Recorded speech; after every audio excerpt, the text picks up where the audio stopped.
इस कार्यक्रम में आपका स्वागत है। ये एक विशेष कार्यक्रम है। इसका शीर्षक है प्रकाशित वाक्य की आशा। पास्टर रोनाल्ड हमें उपदेश देंगे और आज का विषय है एक बड़ा आश्चर्यक्रम प्रकाशित वाक्य। इसे 3 भागों में विभाजित किया है। इस श्रृंखला का पहला भाग सत्य के द्वारा उन्हें पवित्र कर, तेरा वचन सत्य है।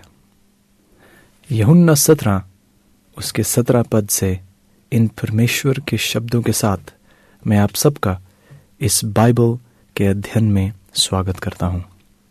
आज का विषय है युगों का स्वप्न।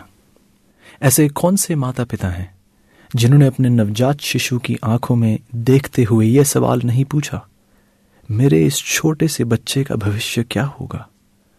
क्या दुनिया मेरे बच्चों और नाती पोतों के बढ़ने के लिए एक सुरक्षित जगह होगी? क्या इस दुनिया के नियंत्रण में कोई है? क्या भविष्य के बारे में विश्वसनीय जानकारी मिल सकती है? हम वास्तव में किस पर भरोसा कर सकते हैं? बाइबल हमें व्यवस्था विवरण की किताब उसके 29 अध्याय और 29 पद में कुछ इस पर अच्छी बात को बताती है कि गुप्त बातें हमारे परमेश्वर यहोवा के वश में है, परंतु जो प्रकट की गई हैं वे सदा के लिए हमारे और हमारे वंश में रहेंगी। इन बैठकों के लिए हमारा विषय इन चंद शब्दों में जाहिर किया गया है। वो ये है कि अगर ये बातें बाइबल में हैं तो मुझे इस पर विश्वास है।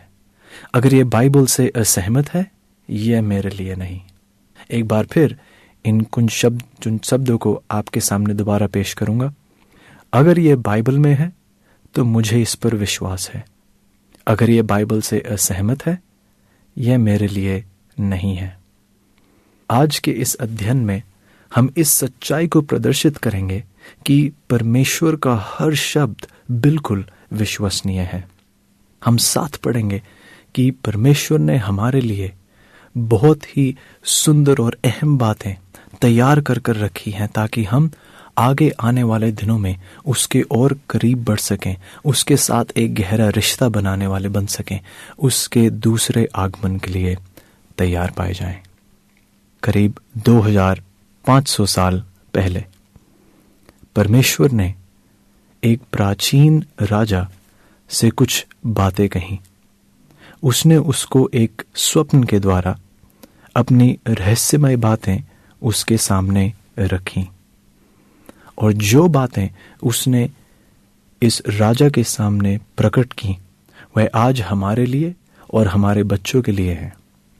यह हमें आशा और आश्वस्त करती हैं कि इस दुनिया का भाग्य परमेश्वर के हाथों में है और एक दिन हर बीमारी, दुख, युद्ध, गरीबी और मृत्यु का अंत होगा। आज हम इस इतिहास के माध्यम से एक यात्रा लेंगे और इस दुनिया के लिए परमेश्वर की योजनाओं को खोज पाएंगे। इसको पढ़ने के लिए हम जाएंगे दानियल की किताब और उसका 2 अध्याय। एक रात राजा नबूकदनेस्सर प्राचीन बाबुल साम्राज्य का राजा था और वो एक स्वप्न में था जिससे उसका मन बहुत ही व्याकुल हो गया और उसको नींद ना आई। तब राजा ने आज्ञा दी कि ज्योतिष, तंत्री, टोन्हे और कसदी बुलाए जाएं कि वे राजा को उसका स्वप्न बताएं। सो वे आए और राजा के सामने हाजिर हुए। तब राजा ने उनसे कहा, मैंने एक स्वप्न देखा है और मेरा मन व्याकुल है कि स्वप्न को कैसे समझूं।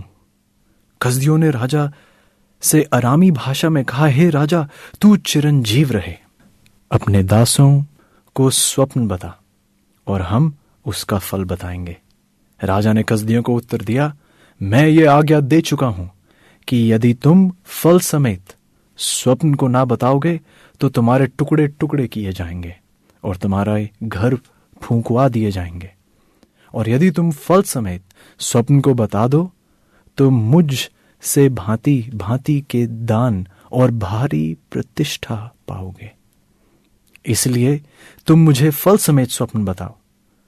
उन्होंने दूसरी बार कहा, राजा, स्वप्न तेरे दासों को बताया जाए और हम उसका फल समझा देंगे। राजा ने उत्तर दिया, मैं निश्चय जानता हूं कि तुम यह देखकर कि राजा के मुंह से आज्ञा निकल चुकी है, समय बढ़ाना चाहते हो। इसलिए यदि तुम मुझे स्वप्न ना बताओ तो तुम्हारे लिए एक ही आज्ञा है, क्योंकि तुमने गोष्ठी की होगी कि जब तक समय ना बदले तब तक हम राजा के सामने झूठी और गपशप की बातें कहा करेंगे। इसलिए तुम मुझे स्वप्न को बताओ, तब मैं जानूंगा कि तुम उसका फल भी समझा सकते हो।